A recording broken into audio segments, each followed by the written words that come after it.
High gas prices, an electric car may be just the alternative you're looking for. It's virtually pollution-free and costs little to operate.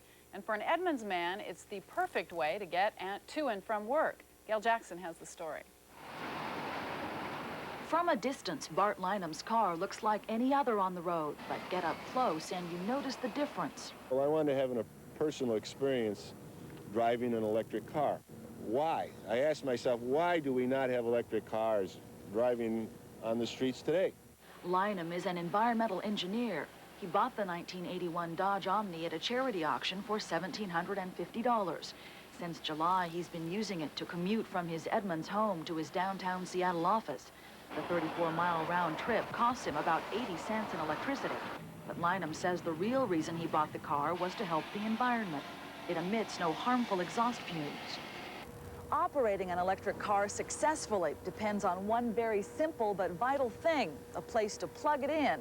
Without that, you won't go very far. The electric motor is powered by batteries. Lynham's car has 20 of them stashed under the hood where the engine usually is and also in the back. The car can travel only 50 miles before the batteries are completely discharged. The drawback is not in the powertrain, it's not in the car, it's in the battery. And the battery has a limited life. And that's why it's very important that I'm able to recharge the battery after I come from my home to work.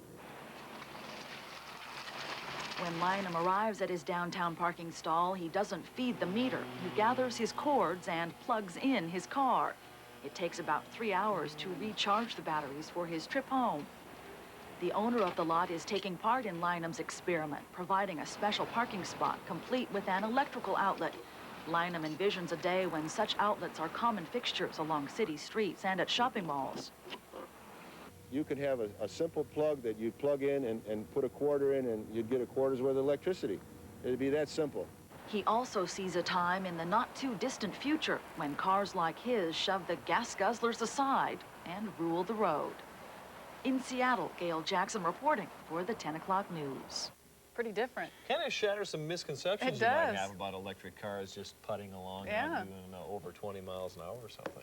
Looks like it works. It's interesting. Still to come, our movie critic reviews a new film starring Michael Keaton and Melanie Griffith. And next in sports, Rod has